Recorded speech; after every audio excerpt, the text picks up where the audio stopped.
Opening the chat so I can answer questions. All right.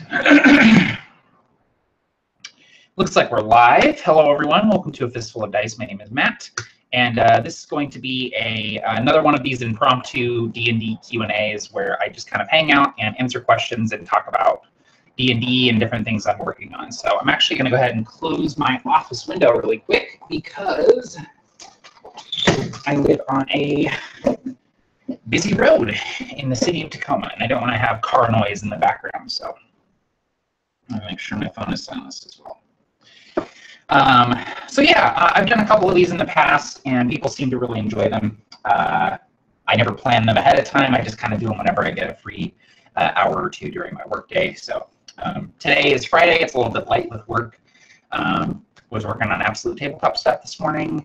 Did a newsletter and an update for Kickstarter, and some other stuff. Was working on Harbinger and stuff like that. So now I am just kind of hanging out. So I thought I would do a live stream. Drop Dice says I sound a bit garbled. Let me make sure. Here, maybe that helped. We'll try that. Did that help? I think I had the wrong mic selected.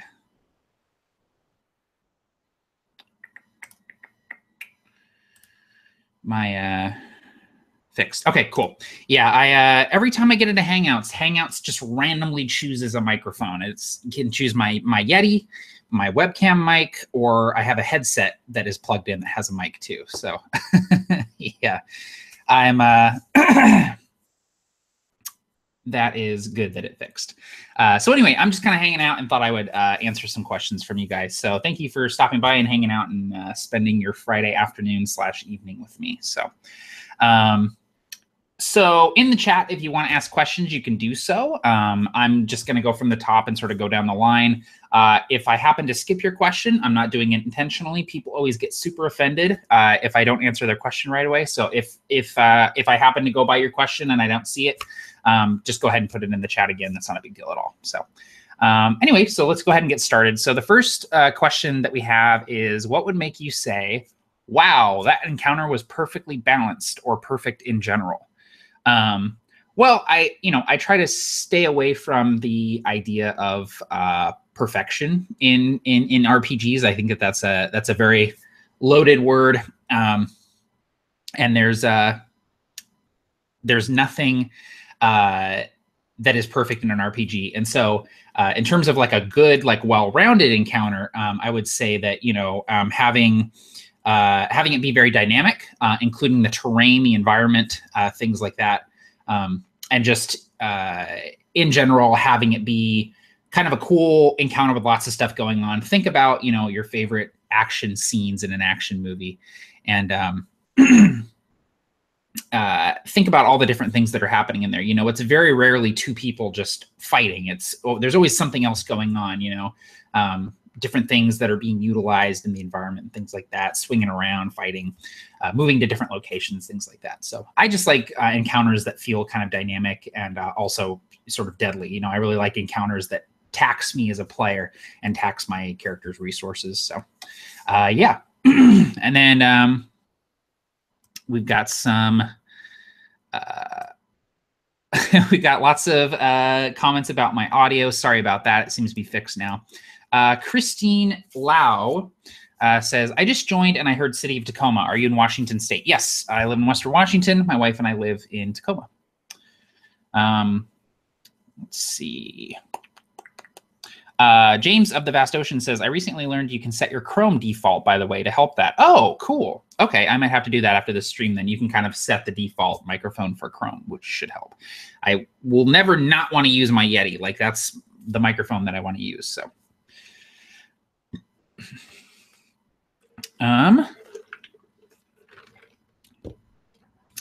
Hikiko Goblin asks, Gloam seems pretty cool from what I saw in a stream you did a while back. Is it out anywhere or in the works? Or so yeah, Gloam is a setting that Tim Carney from Tabletop Terrors and I are kind of tinkering with, and we've also sort of kind of put it off to Barker and James as well, our AbTab cohorts. for them to look at and sort of submit ideas and stuff like that. So it's in the very, very early stages. It's kind of a Victorian colonial tech aesthetic campaign setting with lots of Cthulhu thrown in, and it's basically like Eldritch Flintlock fantasy is what we're calling it.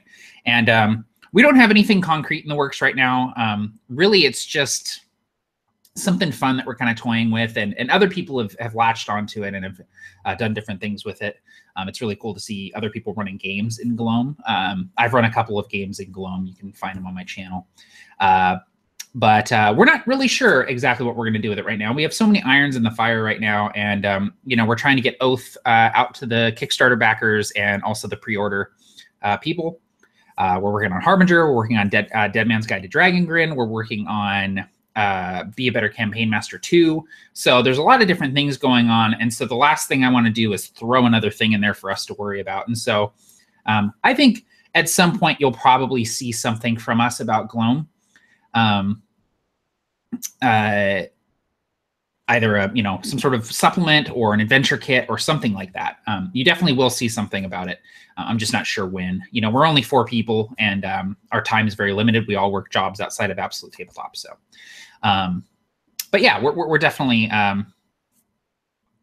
looking to do something more with it because we really enjoy it and think it's really cool too. So if you are interested though, you can go to the Absolute Tabletop official group. The link is down in the description, and lots of people run Gloam games over there. And there's also like a 2-page little document that's floating around somewhere that has a little bit more about the setting and rules for firearms and stuff like that. If you go to one of my Gloam games, I think there's a link to that document in there as well. So you can go ahead and check that out. And if you want to run your own games in Gloam, obviously the setting is not fleshed out in any way. It's just kind of a basic idea at this point. So, but yeah, thanks for the question. Let's see. Nerd with an ook. Oh, ukulele. Nice.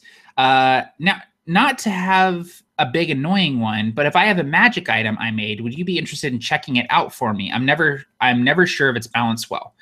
I'm not good at balance either. And honestly, I wouldn't worry too much about balance. Like in terms of magic items are inherently unbalanced. That's kind of their whole deal. That's kind of the point of a magic item, right? And so, especially in something like 5th edition where the sort of balance doesn't matter as much because of the way that bounded accuracy works and all of that. I wouldn't worry too much about balance. I would just, wonder, is it cool? Is it fun? And does it add something to the game? Would be my criteria. And if those 3 things, if the answer to those 3 things are yes, then I would just go for it. Irony Just For You asks, what types of players, such as power gamers, etc., have you encountered in playing D&D? I mean, I've been playing D&D for, let's see, just under 20 years, most of my life. So like 2/3 of my life. So I've encountered everybody, I've encountered people that I love playing with, people that I hate playing with, people that have TPK'd the party, people that have, just done awful things at the table. I've kicked people out of my group, moved on from groups, left groups. So I've seen it all, man. It's hard for me to just say, these are all the people that I've met because I gamed with hundreds of people over the years, and just tons of different games, tons of different groups. Everything from gaming with my family when I was a kid up until my, high school game groups, gaming every weekend in college, up till now gaming online predominantly. So yeah. Joe Christensen, which system would you use to run a game based in the Ready Player One world? And is there any advice you would offer? So Ready Player One, if you're not familiar, it's a book, and they're making a movie out of it. And it takes place in kind of this virtual reality world set in the sort of near future. And it's sort of this big open world where you can go and be anything and do anything. I would say something like that Fate would work really well. I think Fate is kind of tailored to stuff like that. So I'd maybe look into something like Fate, or potentially like Cypher System might be good. Just any sort of generic system that allows you to do lots of different character types and isn't tied to a specific genre. Because Ready Player One is all about, this mismashing of nerdy stuff. So something like Fate would work really, really well because you can have somebody who's like, a spaceman with a laser gun fighting alongside a samurai with a katana, you know, and have it not be weird and imbalanced. So look at something like Fate, I would say. Codeman, I had an idea to run a game starring NPCs as kids, and the town gets destroyed. They survive and return later as young adventurers to find out what destroyed the town. Tips. Do you mean the PCs, not the NPCs, but the PCs? So they start out as kids and then they become young adults and they come back. I like that idea. I think it's cool. I would wonder what is to be gained by having that time gap. You could just start them out as young adventurers and have them, you know, have their town get destroyed, and, you know, what do they have to do from there? I did play in a game a few years back that my buddy Darren ran. It was Pathfinder, where we were all young people living in this city, and the city got destroyed or invaded, and, you know, all these people got enslaved, and there was just destruction and chaos, and we were sort of spirited away. That's a good movie, by the way. We were sort of, you know, whisked away and trained as adventurers so that we could come back and save the city. So that's definitely like a cool idea and something you can absolutely do. I don't have any really specific tips for that, except that, you know, try to decide if that time gap is worth it, if it makes sense. And I think that that's a really cool idea for a campaign, because it gives all of the party members a really kind of like a glue that holds them all together, and a very clear motivation for them to, you know, be going after the same thing, basically, to, you know, find out what happened to their town, avenge people in their town, find something they lost, that sort of thing. So of the Vashtosin says BK. Yes, I did some Burger King for lunch today. I don't eat fast food a lot anymore, but every couple weeks, every 2-3 weeks, I get a hankering for it, and I might hit Macdo's or Burger King or something like that. Just get a cheap fast food burger. So that was today. Ook-ek.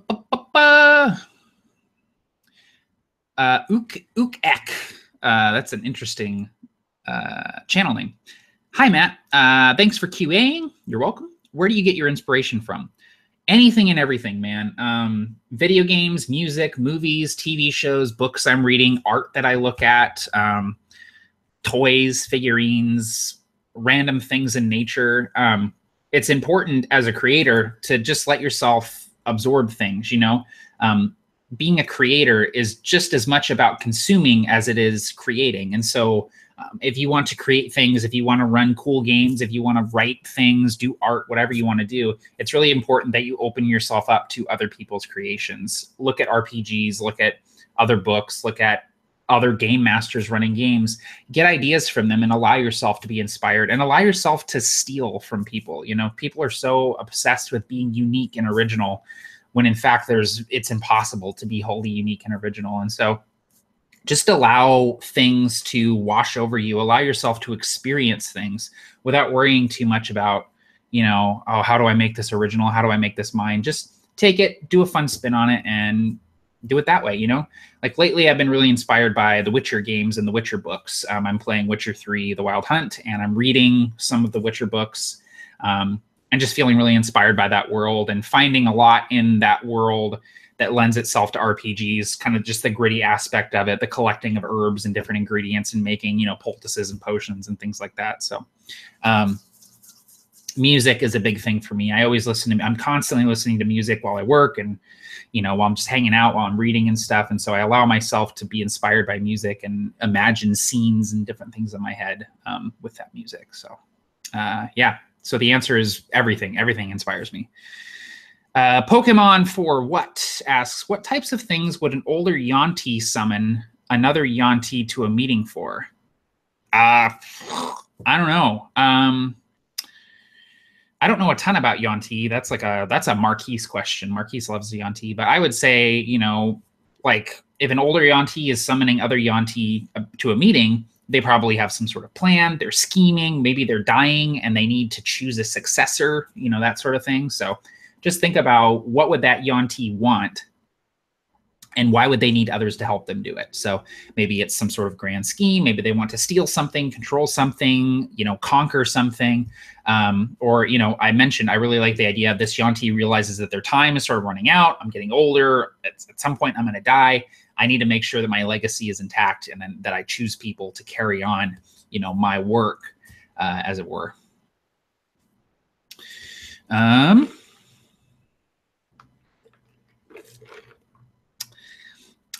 Lennington, question: have you thought about maybe picking up an intern or two to help with the load? No, I haven't. No, I wouldn't be able to pay interns, and I don't like the idea of having unpaid interns. So no, definitely have not considered that, and probably won't. Lionel asks, hey, Matt, what did you think of Lloyd's take on firearms in Gloam? I haven't actually watched Lloyd's Gloam game yet. It's on my to-watch queue. I'm definitely going to watch that probably this weekend, actually, so I will let you know. Jeremy Brunner, what's your favorite moment that you've ever had in an RPG? That is a very big question. I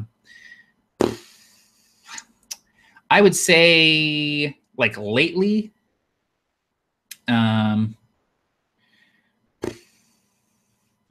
there was I really liked in the Gloam game that I ran, So Distant the Dawn. I really loved how Lloyd, Jarl DM's character, died. It was just so sudden and brutal, and so sort of indicative of the setting of Gloam and sort of the tone that I'm going for, which is just, nihilism, helplessness, humanity doesn't matter. We're just a speck of dust sort of thing. Having the troll pick up his character and just kill him in one hit with a crit, and just crush his body and drop him on the floor like he was grabbing a gnat out of the air. I just thought was really cool, and I enjoyed how Lloyd role played that and described that. And that was just a really cool moment from that game. So obviously that's not my all-time favorite moment, but I could never narrow it down to my all-time favorite moment. There were a lot of moments in the Provokers campaign, in one-shots I've ran, in games that I've been a player in. I feel like every game I play in, there's always a moment that is like a really cool thing that I will always remember. So. In Counterbalance here, Jeff Doty, he asks, if you had to pick one aspect of a game that most leads to your enjoyment of it, what would you say that would be? For example, for me, I'd say game flow and pacing is huge. Ooh, that's a good question, man. So basically, like, what's the most important thing, or the thing that's most integral to my enjoyment of a game? I would say social, room to be social. I really don't enjoy it when games move along so quickly that you don't have time to interact with NPCs or your fellow players. And like with one-shots, it's tough because as a game master, in a one-shot, you really want the game to move quickly, and you really want it to, reach a good sort of ending without it being too slow and plotting and stuff like that. But I just really enjoy the ability to be able to talk with non-player characters, with PCs, to be able to learn more about their characters and be able to talk about my character. I think that like the social pillar is probably the most important pillar to me in D&D, where you have social, exploration, and combat. I feel like social and exploration are kind of I enjoy all three, but I really enjoy combat, but I like combat to be quality over quantity. I like one or two really good combat encounters in a session. And beyond that, I like everything to be kind of social and exploration based. So I would say, like, the thing that I enjoy most, and the thing that is most important to me in a good session, it's just room to breathe, man. Room to talk and have those little conversations. Like, in the most, and no spoilers, but in the most recent season of Game of Thrones, there's an episode where there's a bunch of characters that have never been together before, together all of a sudden. And a good portion of the episode was devoted to them just kind of talking to each other and talking about the things that they've been through, connecting over different, disparate things that have happened to them. And that to me is like, that was like a really good D&D session. It was like, you're just traveling, exploring, and talking to each other and learning more about each other. So yeah, I would say that would probably be the most important thing to me. Let's see. Christine Lau, how do you prep for NPC player roleplay? Is it different from how you prep for role-playing NPC interactions? I find it difficult to hold conversations with myself or with players. Well, first off, I hate NPC interactions because it's just me talking to myself. So if I can, I always try to find a way to have the PCs involved and not just have two non-player characters talking to each other. But in terms of how I prepare, I don't really. I don't like preparing like conversations or social encounters, really. What I do prepare for, though, is I have a really good idea of what NPCs want. It's really important, you know, that it's like one of the guiding principles of writing, right?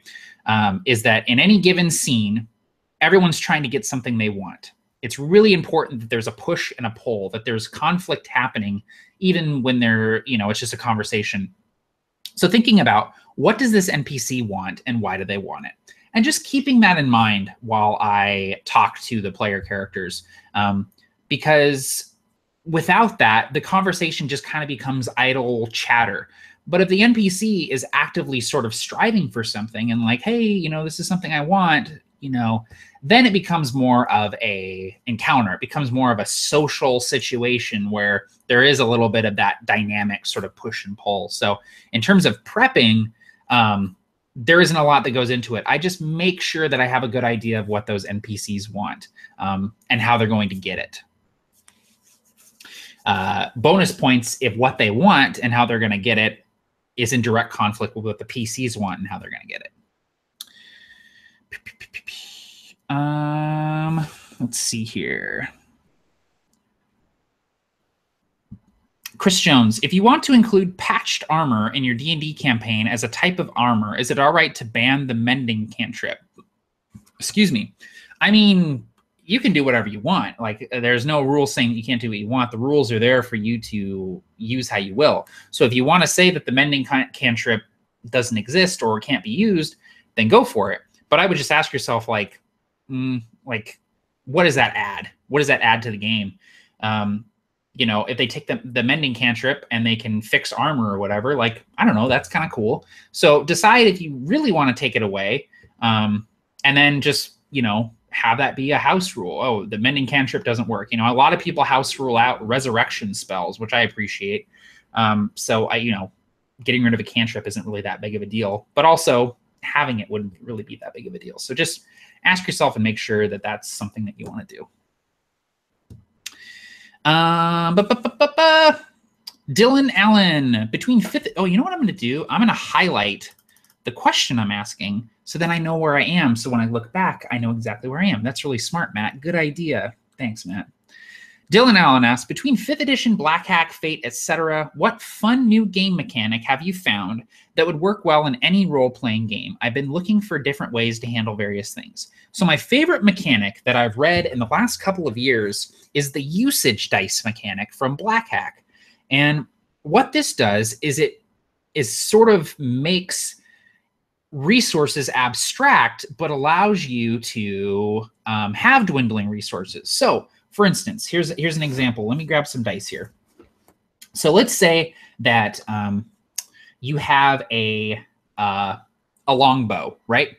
And the longbow has a usage die of a D8, right? So that's its ammunition. It has D8 ammunition. So what that means is every time you use that longbow, instead of tracking, okay, I have 12 arrows. Okay, I have 11 arrows. Okay, I have 10 arrows. You just roll a D8 whenever you shoot it. And if you get a 1 or a 2 on the die goes down 1 step. So the D8 becomes a D6. The D6 becomes a D4. Once you get down to the D4 and you roll a 1 or 2, you run out of that resource. So this works with ammunition. This works with rations, with water, with torches. If you want to, it can work with weapons. You could have weapon degradation in your game, you know, where weapons are breaking. Maybe every time you roll a crit miss on your attack with a weapon, you have to roll that weapon's usage die to see that if it, you know, depreciates or potentially breaks completely. I love the usage dice system, and it's something that I'm planning on implementing into my games, you know, non-Black Hack games somehow, because it works really well with 5th edition. It's not game breaking, and in fact, it's a really cool, fun way to abstractly represent, you know, dwindling resources. And a lot of people are like, oh, but that doesn't make sense. Why would you not keep track exactly of how much you had? And the thing is like, if you're in a dungeon, you're delving into the dungeon, you're fighting people, like, would you necessarily know exactly how many arrows you have? I love the idea of, you know, in the action movie, in the fantasy movie, where the guy reaches back and he's out of arrows, right? That's what the usage die does. It makes it so that it's kind of a surprise, and it adds another level of danger and dynamic sort of challenge to stuff. So as someone who really likes the idea of tracking things and having these dwindling resources, the usage die is a really easy way for me to do that, because it doesn't force players to track every little thing they have. So yeah, usage dice is awesome, man. Awesome, awesome. Okay. See, and I highlighted that question, so I know exactly where I am. Ben Buckner's here. He asks, is there a race class that you would like... Oh, wait. Is there a class or race that you would like to see that you don't think is covered in the current D&D 5e content? That's a good question. You know, I don't think that there is, although, you know, D&D, a lot of the features and stuff that classes get are focused on combat or being able to deal damage or do different things in combat. But I really enjoy classes in other systems that give you like social stuff. For instance, like Fantasy Flight Games Edge of the Empire, right? So I'm going to be playing in a campaign of that, like a bi-weekly campaign with Lloyd, Jarl DM, and a bunch of awesome players. James, Tabletop Terror, is going to be there. Mike from Mike the Piper. It's going to be a really awesome campaign. And my character is a merchant. He's going to be like kind of like a shady, shrewd merchant guy. And so I'm my class is Explorer, and my like subclass or specialization is Trader. So I'm a trader.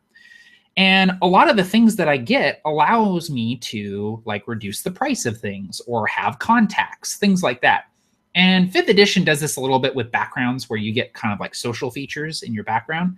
But I just like that part of the class of being a merchant is that you get the ability to like, you know, hey, if you get an extra die on negotiation checks, or, you know, you get to things that you sell for 10% more, or things that you buy, you can buy for 10% less, or whatever. So I would say like the things that I don't think D&D would ever do this, because it kind of goes against the system. It kind of goes against the idea of D&D. And the thing is, D&D is my favorite game. It's my favorite system. And, you know, a lot of that social stuff comes from outside of the rules. You know, the ability to negotiate or haggle prices down, that kind of comes into play with skills and things like that. But I do enjoy in other games when you have classes that are more exploration based or social based, that kind of stuff. So Lionel asks, how would you prep notes for describing NPCs so that you're not writing too much? So whenever I write notes for NPCs, I usually I try to keep it to 3 bullets. I always do that. I go by a 3x3 rule, and I like to keep everything to a single page, or, you know, enough note cards where I can see them all. But when describing an NPC, I try to focus on the main features, because, and I say this a lot, but more description doesn't make things better. If you sit there and you describe things in intricate detail, that's all well and good, but your players aren't going to remember any of it. And in fact, you're giving them so much detail that they're going to remember less than they would if you just gave them the main features of an NPC. So instead of saying, you know, this NPC has long brown hair, pale skin, a scar above their lip, they're wearing you know, purple silk, they have a yellow sash on their midsection. Just say, this NPC, he's dressed in silk fineries. You notice that he has a scar above his eye, and he has a dagger at his belt. So all of a sudden they have 3 things that they can latch onto about that NPC, and it keeps it really simple, and it keeps everything moving, and it doesn't give you too much to remember as a game master. So I would just like keep it to 3 bullet points. And if you can, have those bullet points be different things or different senses. You know, maybe think about, how does the NPC smell? What are some of their physical features? What do they walk like? What do they talk like? Try and give your PCs a few different things to sort of latch onto and chew on. Mike the Piper asks, how would you run a PvP situation in a game session? I mean, I've run PvP before, never planned, but it sometimes comes up. And I just run it like any other combat. PvP for me can be a little bit more narrative because it's the players fighting. I'm not really involved. It's just them rolling and hitting each other and stuff. So it's really a chance for me as a game master to kind of sit back and think about, what does the environment look like? You know, maybe I can throw some different things in there. Maybe, you know, they're tripping on things, or they find more weapons, or, you know, something falls or whatever, because they are describing the combat. So yeah, I would just sort of, as a game master, if PvP came up, you know, it depends on the situation. Are they really trying to kill each other? Are they just having a tussle? What's going on? But it's a chance for me as a game master to think about other things happening in the combat rather than the actions that are occurring. Nerd with a Nuke asks, how do you make a rules lawyer realize that you run the game or keep them from arguing with you without being a total jerk? So I've run into this a lot, and it can be so frustrating, especially when you're running the game and they're trying to tell you the rules.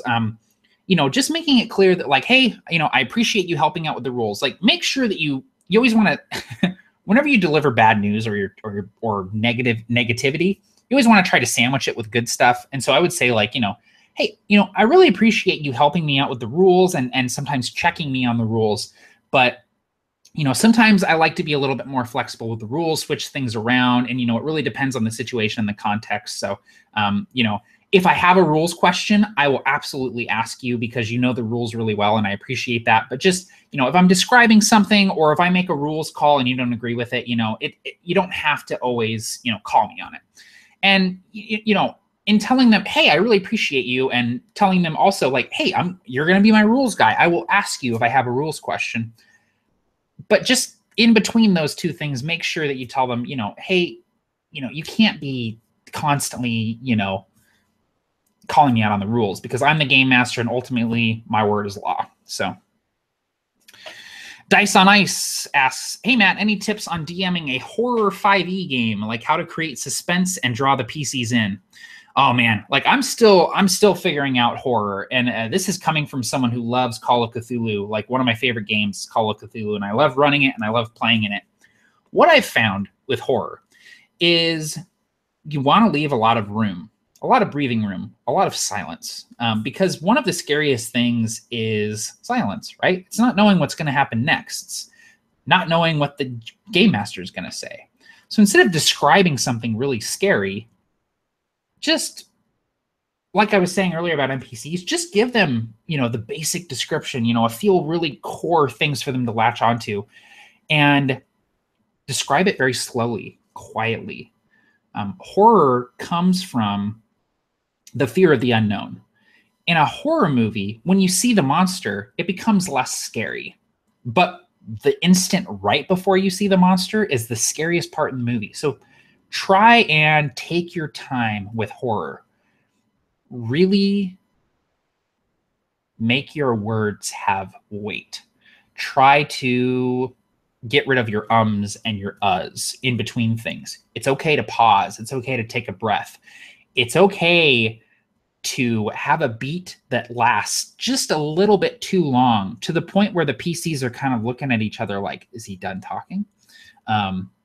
So that's the tip I can give you there. And again, I'm still figuring it out myself. Horror is one of the toughest genres to pull off.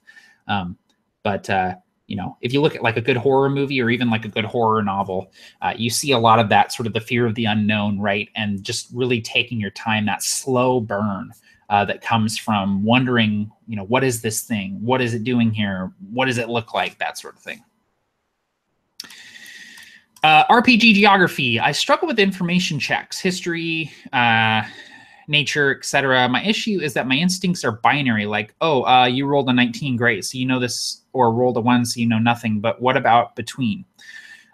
So something that I learned from Barker from Be a Better Game Master is the idea of drawing upon a player character's personal experiences to give them information on a check like that. So instead of saying, okay, make a history check. All right, so you know this. You rolled a 19, so you know this.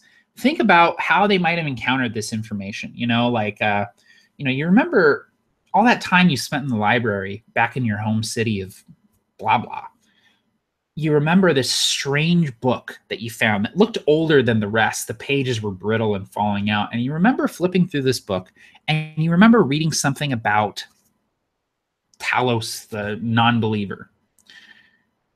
You don't remember exactly what the book was about, but that name, Talos the non-believer, strikes a chord with you, and you know that it's somehow important. You know, and that's a good example of like, well, you didn't quite make the check, or you didn't quite make the DC, but you might know a little something about this, or you might know of it. You know it exists, but you don't know the specifics, that sort of thing.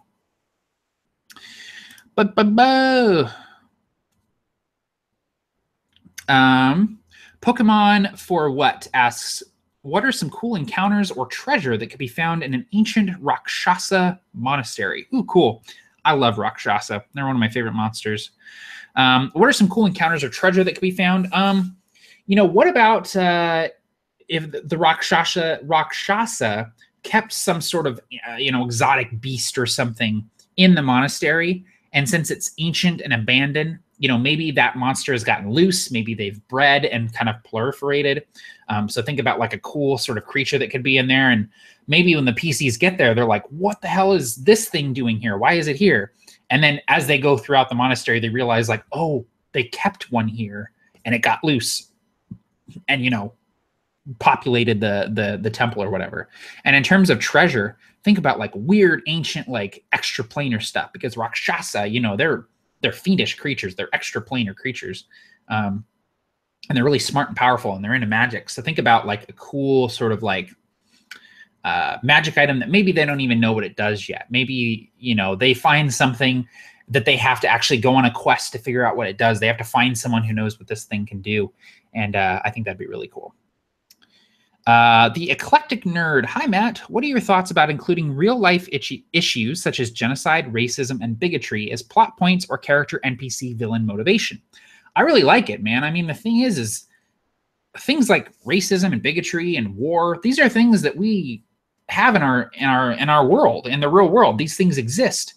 And, we can sort of relate to these things. We know what these things look like and what they feel like. Especially if you've been on the receiving end of something like, racism or bigotry. And having those things in your games is a really good way to make the game feel more grounded and tangible and realistic. The players can become more immersed because it's like, oh, this guy's a racist. He hates elves. I know what that's like. You have to be careful with using, real world stuff though, because, sometimes it can really bother people. I know for me personally, torture really bothers me. Anytime in a movie or a show, or even if I'm reading a book and someone's being tortured, it really bothers me, and it really makes me feel kind of uncomfortable. And I think that that's a normal reaction to have to torture. But the thing is that I don't enjoy including stuff like that in my games. I can say, oh, this NPC tortured somebody, but I don't want to describe it. I don't want to have a scene of that happening. You know what I mean? So, yeah, I like including things like that, things that happen in the real world, things that are struggles that we deal with as people, can make the game feel more tangible. It's hard sometimes with dragons and wizards and stuff to make the game feel real.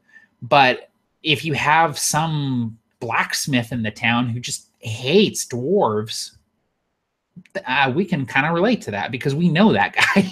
He's your drunk uncle at Thanksgiving. He starts talking and you're like, oh God, I can't believe he's saying these things. So yeah, I'm generally a fan of it, but again, just a steady hand, a careful hand. Do it in a way that doesn't minimalize those things, that doesn't make them what's the word I'm looking for? Don't diminish those things. Things like genocide, racism, and bigotry, those are big deals, So just do it in a way that is, careful. Don't diminish that thing. Drop dice. If I do NPC encounters, I usually write it up and post it to the players in between games, like a vignette in a show. That's a really good idea. Really good idea. And I've done cutscenes before where NPCs are interacting, but I always keep it short.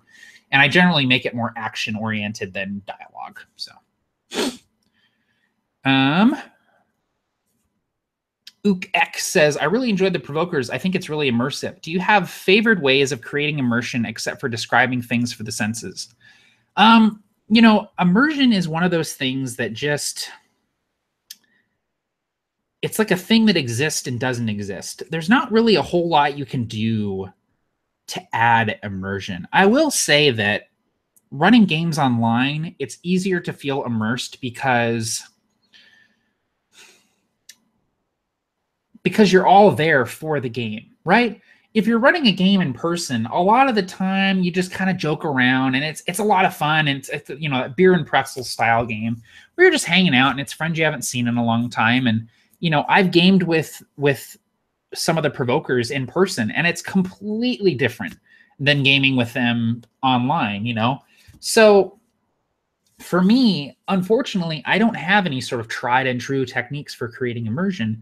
I would just, you know, find players that are invested in the game, find players that are going to show up on time and role play their character. You know, and it's okay to break immersion. It's okay to joke around and have a good time and laugh. You know, that's the point of this hobby, is to have fun. But immersion is part of the fun for me. And so part of that is finding the right group of players for you. And the other part is just, as a DM, you have to take it seriously too. As a DM, you are the example that your players will follow. If you want more role play, you need to role play. If you want more immersion, you need to be immersed. You need to see the world in front of you and describe it as you see it.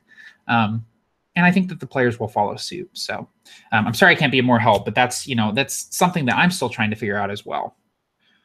And counterbalance, agreed. The first thing I try to imagine in my NPC is what their goal is and what their belief is. That's two pieces of information often, those two pieces of information often give enough to drive their whole behavior. Yes, exactly. Okay. Oh, man. Okay. I'm pretty behind now. Let me roll through here. Krimtaku, do you have any tips running something similar to the Dragon Grin campaign? Goodberry and Pass Without a Trace have made survival really easy. Well, I mean, the easy way to do that is just get rid of those spells and not have them be a part of your campaign. But I feel like that's a little bit of a cop-out. So, you know, maybe try and think about some ways that you can kind of twist those spells and have them not work the way they should be. You know, maybe the players end up in an area where magic doesn't work, or anytime they do cast magic, there's a wild magic surge. Maybe they're being hunted by something that can track magic. Whenever they use magic, whether it be a cantrip or a level 5 spell, this thing knows exactly where they are.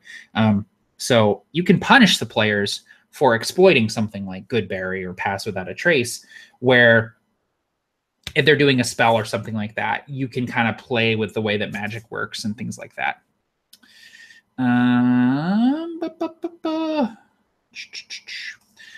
Okay. Joseph Greenwood, what makes a good player? A good player is someone who shows up, someone who actively participates in the game and the world, who wants to collaborate with the DM and create their own story within the world. Most importantly, a good player is someone who makes other players feel important. Tim and James from Tabletop Terrorists talk all the time about how everyone has a spotlight, and you should spend most of the game shining that spotlight on other characters.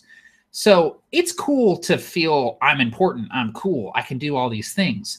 But it's so much cooler to have your character go, hey, you're better at scouting. Why don't you go ahead? Or, hey, would you mind helping me with this? Or, you know, I throw a look to this character, kind of wondering what their thoughts are on this situation. A good player is someone who involves all the other players at the table in their role play, because otherwise everyone's just sitting around role playing in a vacuum, and that's not fun. So that would be the most important thing that makes good players, involving all the other players and the DM as well.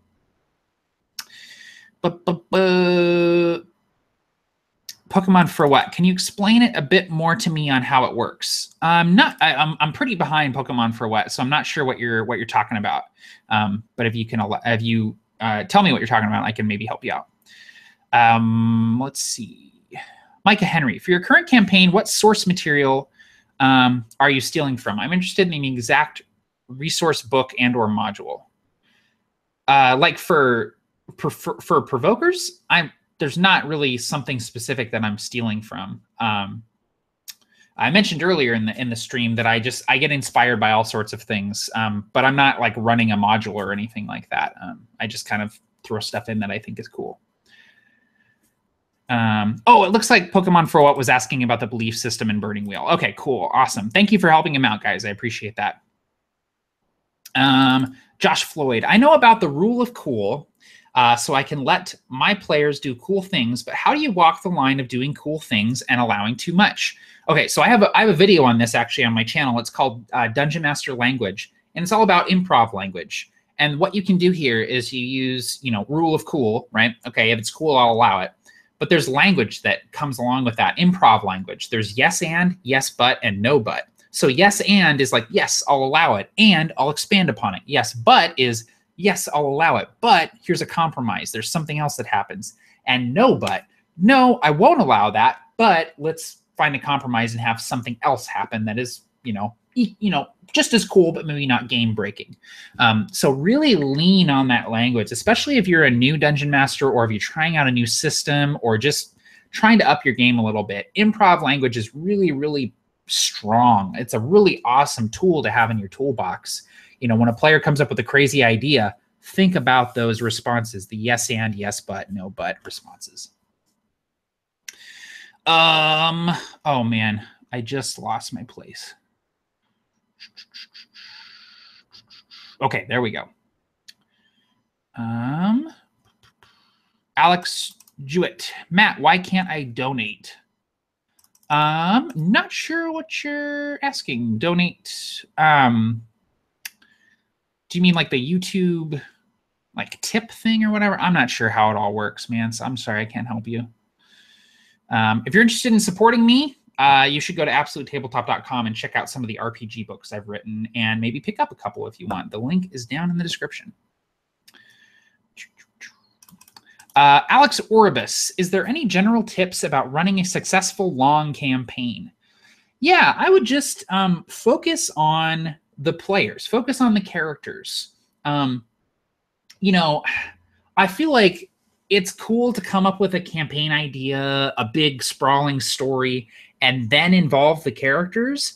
But my preferred thing is to set up set up your world, set up the conflicts and the different sort of entities that are in conflict, and then think about the characters, think about what they want, think about how they're involved, start connecting those pieces.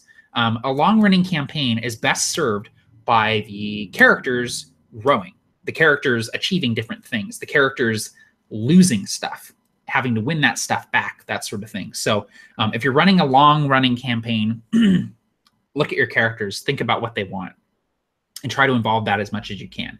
The provokers, that was sort of the whole deal, was the different provokers going and doing things they needed to do, their personal quests.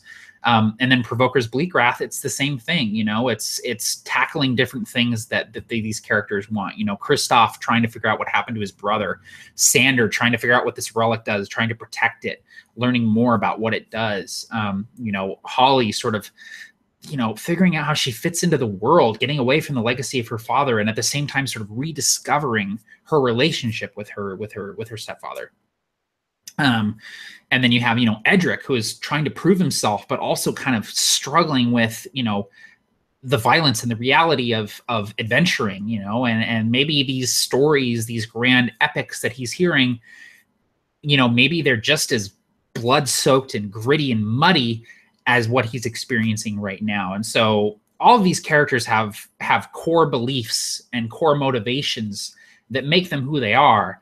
And it is my job as a game master is to take those things and bend them and break them and bring them to their breaking point. And that's what makes a really good campaign. And that's what creates conflict in a campaign. Focus on what the characters want, both the player characters and the non-player characters. The plot will follow. That's how plot is made, is conflict between characters and what they want and how they're going to get it. Let's see here. And I do see that there are a lot of good comments in here of people answering each other's questions. That's great. I'm not going to address those because I want to get through as many questions as possible, but it's awesome that you guys are actively discussing stuff in the chat and helping each other out. So that's great.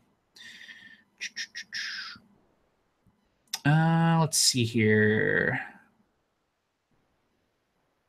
Yeah, Lionel says immersion is a team effort. GM and the players need to be invested in it. Yep, it's so correct.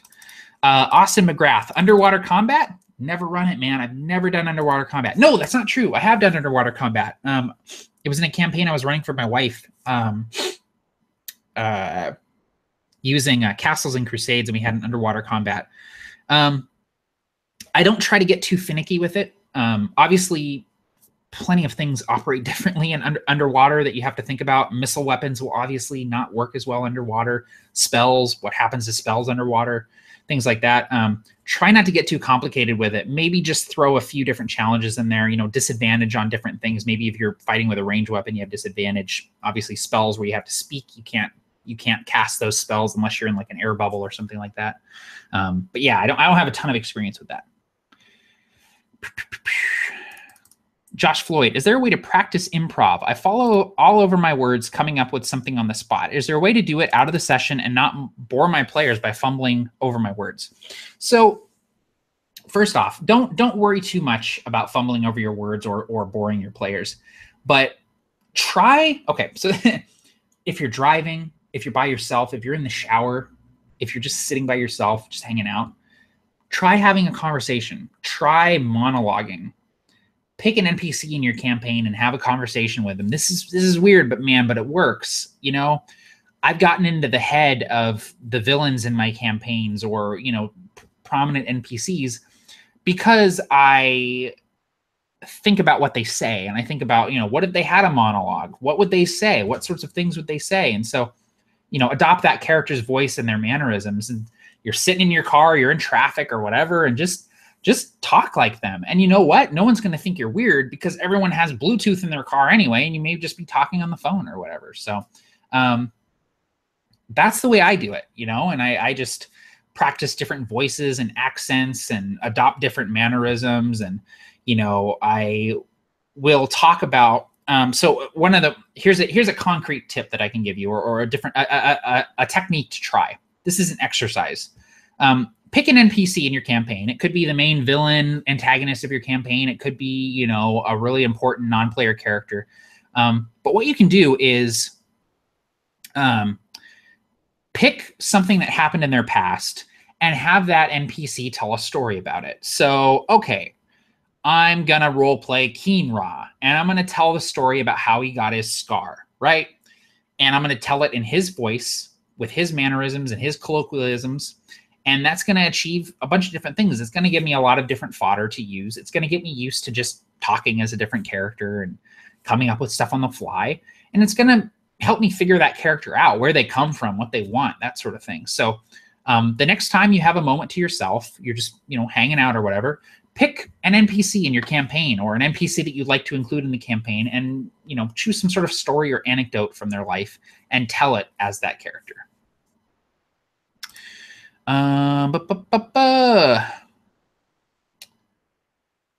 Okay.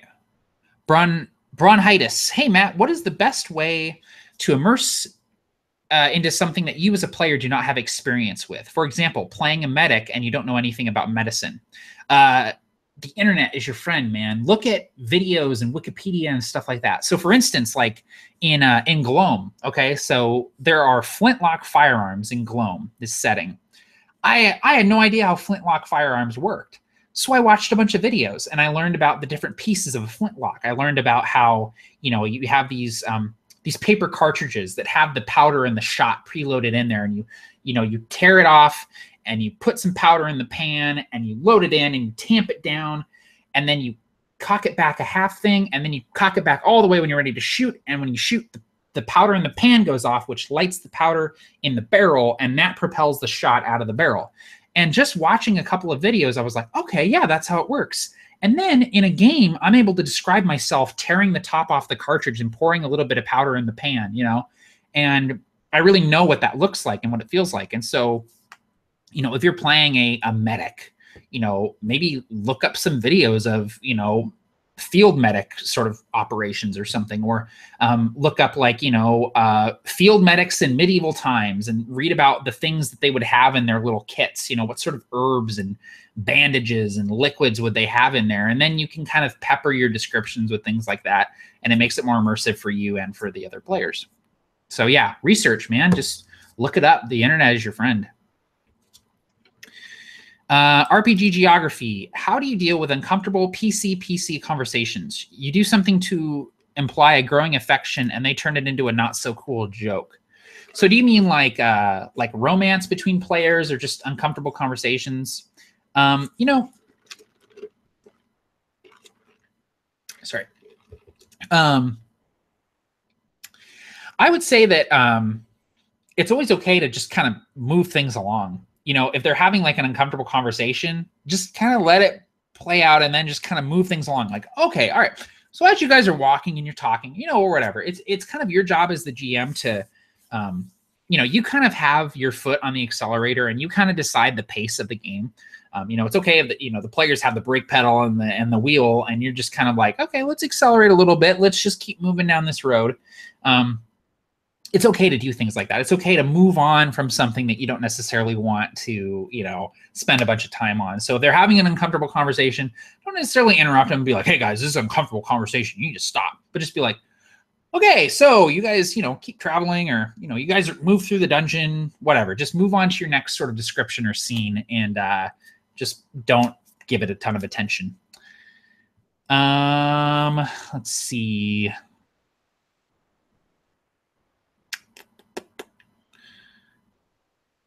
Oh, here's a good question. Logris asks, what's a good way as a player to help out a first-time DM? This is really good. So offer the DM help. Like, just straight up say, hey, if you need anyone to look up rules during the game, just point at me and I'll look it up. Or if you need someone to keep track of durations of spells, I can do that right here.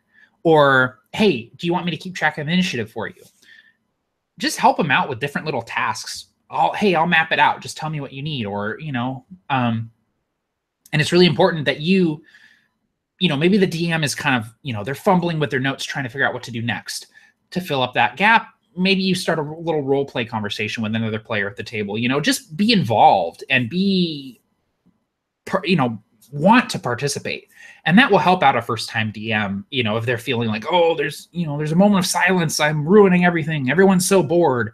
Or, oh, there's so much to keep track of. I don't know what the duration of this spell is. You know, if you're helping them out, that is a really awesome way to do it. So that's a really good question. And it's actually something that doesn't come up a lot, is like, how I'm a player in a group. How do I help my DM who has never DM'd before? It's like, just offer to help them out, man. You know, just offer to look up rules, keep track of durations or initiative or whatever. And I guarantee you they'll appreciate it. Michael Maitland says, players are asking for more riddles and puzzles. I'm having problems thinking of some that fit with my storyline and not just random things thrown in. Any thoughts and or places to find inspiration? Puzzles and riddles are so tough, man, because it's really hard to find something that just makes sense within the world. Like you're saying, instead of just having it thrown in there, just like, it's a riddle, whatever.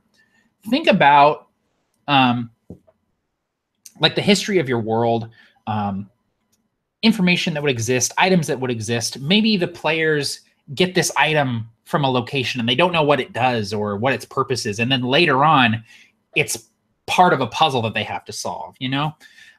One of the best puzzles I've ever been involved in was in Barker's Winds of Sir Celine campaign, when we had that puzzle where we had to put the events from Enkea's history in the proper order.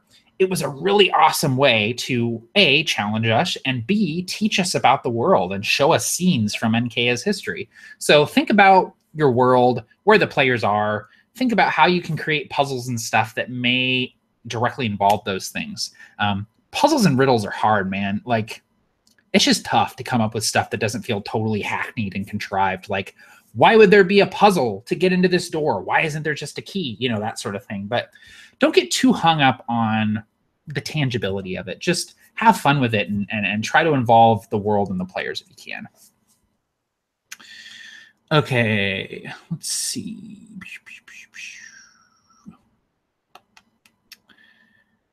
Okay, here we go. Man, I'm actually doing a pretty good job keeping up these questions. Thank you so much for hanging out with me, guys. These are great questions. Pokemon for what? Can you give me some example NPC beliefs that I could use for some major NPCs in my campaign? Sure. I would just say, like, in general, no one ever thinks that they're in the wrong. No one ever would continue doing something if they thought it was wrong. So even NPCs who are evil in your campaign who are doing evil things, they're doing so because their beliefs cause them to think it's the right thing. So, for instance, the Corruptor thought that just sort of torching everything and starting over would be the best thing for Aeronoth, because he saw firsthand what the current leadership of the different countries and even things like the Convocation had wrought. It was just war and destruction and innocent people dying. And he was going about it in the wrong way, and in turn sort of becoming what he hated, this sort of warlord figure. But his motivation started out with, I believe that starting over is the best course of action. Which, you know what? When you just say it like that, it doesn't sound too bad. Like, man, I just think we all need a fresh start. And you're like, yeah, that sounds good. And he's like, let's start by burning down everything. And you're like, whoa, well, hang on. I wouldn't go that far. So think about really simple, like tangible motivations. Like, I'm hungry, or I want a home. I want a family. I want this thing that I lost back. I want to prove myself to my father. I want a fulfilling position in a role in this world. I want to take back my city that was lost. Things like that, things that are very human. Those are the best beliefs and the best sort of wants to have, right? So just think about those sorts of things. Like in your day-to-day, what are things that you want? In your life in general, what are things that you want? And think about, if I really went about this the wrong way, what would it look like? Okay.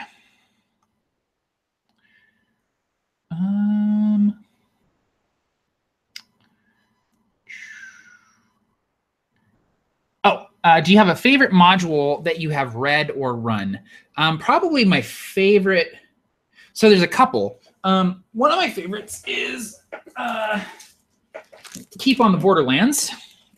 I really love this module, and it's been kind of a huge inspiration to me as a RPG author in writing modules.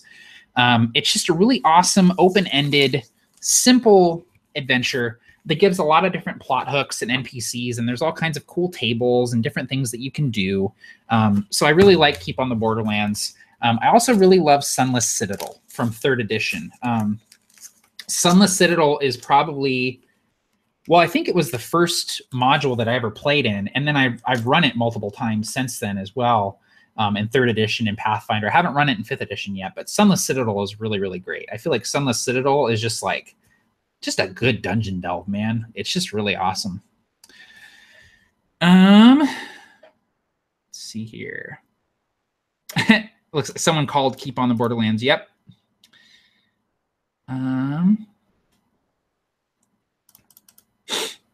Josh Floyd, what are your thoughts on dialogue between two NPCs to help develop a story? Do you find the lack of inclusion of the PCs takes away from the player's fun? So yeah, we've actually I think we've talked about this a little bit in this stream, this idea of NPC to NPC dialogue, and it's an interesting topic that doesn't really come up all that often. So let's talk about it a little bit. How can you have a scene between two NPCs that don't involve the player characters that isn't a waste of time? So I've done it before with like little cutscenes, basically. If you've watched the first Provokers campaign, there's a few times where I have little cutscenes that don't involve the player characters. And what I do is I mostly have it be action, description. I keep dialogue to a minimum if I can. And so if you're going to have a scene with NPCs where they're interacting or they're doing something and the player characters are not involved, think about how you can make it more about what they're doing and less about what they're talking about. Because I have not found a good way to have two NPCs have a conversation with each other that isn't stilted and weird. Chris Wilhelm, Drop Dice, had a good idea farther up in the chat that was, maybe, if you want two NPCs to have a conversation, write the conversation out and share it with your player characters in between sessions so that it's not something that needs to take up time in the session itself. So, yeah, I just like, if you absolutely cannot involve the player characters, because I found that there's always a way to involve the player characters, even if it's Barker does this sometimes actually, where he'll have us play different characters in a scene, even if we're not playing our characters. Like we had a session of Winds of Sir Celine where we like were in different points of NK in history, playing different people, and that was really cool. That was really neat. So think about, is there a way that I can do that?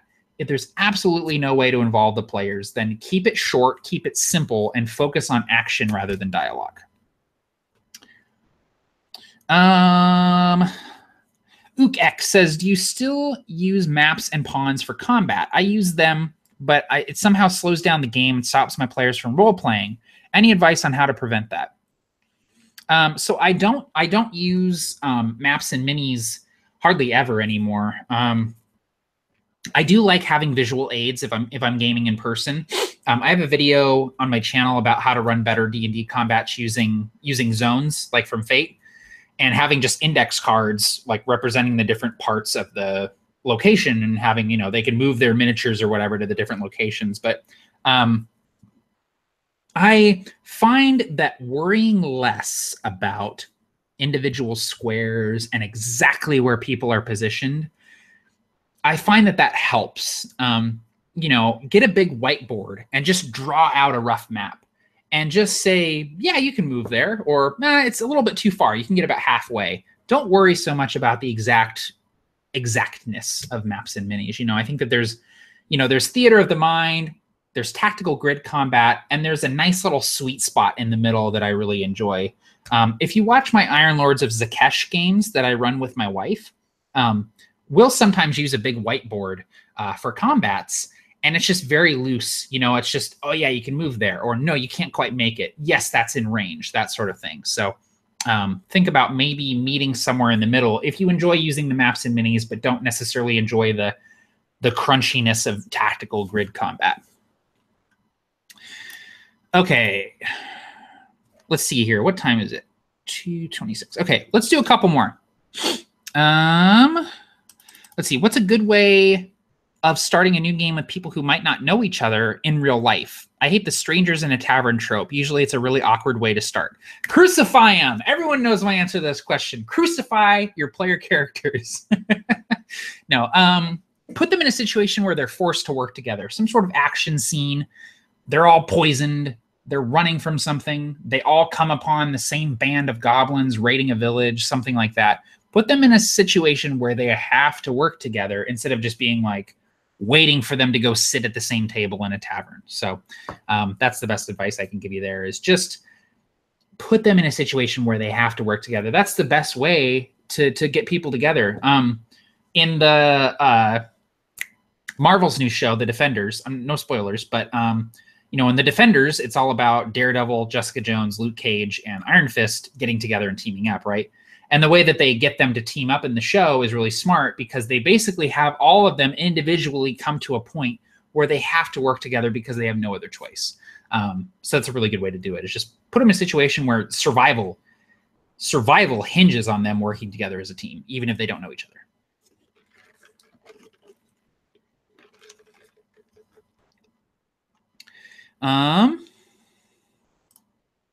Micah, what are your thoughts on running a campaign in the Westeros setting of Game of Thrones? Follow-up, how did you like this last season? Good questions. I've never run a game in Westeros. I would love to play in a game in Westeros. I'm not sure if I would like to run a game, but I would love to play in a game in Westeros. And to me, there's two very different styles of Westeros, or the world of Game of Thrones, basically. There's like pre-dragons and post-dragons, right? And pre-dragons is all about low, gritty fantasy. It's all about political intrigue. It's all about, noble houses and their vassals and knights and lords and ladies and stuff like that. People betraying each other, and, small houses trying to come up in the world and bring big houses down, that sort of thing. So I would just really focus on, focus on the houses is what I would do. But then you have post-dragon Westeros, which is all about, you know, magic reawakening and the greater threat of the White Walkers or the others, you know, up in the lands of Always Winter.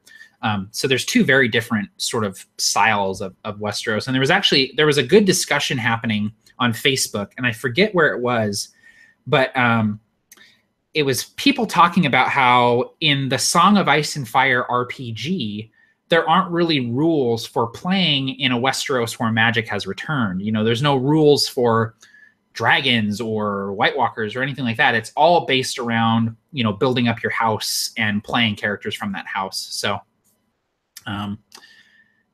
yeah, it's an interesting sort of thing. In terms of how I would do it, I'm not really sure how I would do it. And I don't think that I would want to run a game in Westeros, just because I don't think that I would be able to do it justice just with my style of DMing and the things that I like to focus on as a DM. However, the idea of playing in a Westeros game really appeals to me, and I think that would be a lot of fun. In terms of your other question, how did I like this last season? Without spoiling anything, I enjoyed it. I know that a lot of people were kind of disappointed with the pace of it and how it felt very rushed, and a lot of stuff happened in a very short amount of time. But I'm of a mind that, you know, past seasons of Game of Thrones have been really awesome with the kind of slow burn, you know, the people slowly scheming and betraying each other and the political intrigue aspect. I really, really love all of that. But now we're getting into the point where it's like, you know, we got to move. We got to get going here. You know, there's a greater threat, and we got to get through a lot of stuff in order for this to be tied up in any semblance of cohesion, you know? And so it's not as cerebral as it used to be, but I'm still enjoying the hell out of it. And, you know, the action scenes are top notch, and it's really cool seeing all of these characters that have been separate come back together. You know, it's the expanding universe and then the, you know, shrinking back into the Big Bang sort of idea where, you know, all of these characters that have been spread out to the four winds are coming back together for the culmination of this grand story that has been told over, you know, almost a decade. So yeah, I really enjoyed it. It's definitely not my favorite season. I don't know what my favorite season is, but it, you know, it's definitely not my favorite season, but yeah, I enjoyed it. I enjoyed it without giving away too much. Okay, let's do one more question, guys. Let's see here.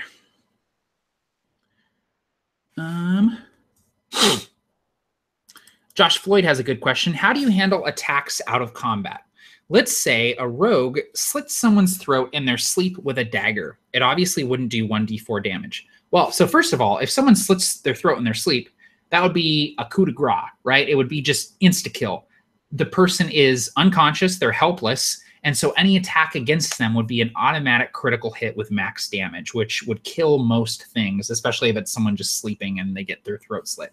How I do that sort of thing is I just hand wave it. I just make it narrative, you know? If they make their stealth check to get up to this guy, they don't need to roll attack. They don't need to roll damage. All they have to do is just put the dagger to the guy's neck and slit his throat. Anyone could do that. A child could do that if they get up to somebody and they're stealthy enough. So, you know, things like that out of combat, if they're saying, you know, I want to punch this NPC, I want to put his ass on the ground, I'll just make it narrative. They don't need to start a combat because of it. So, you know, a combat is a big thing.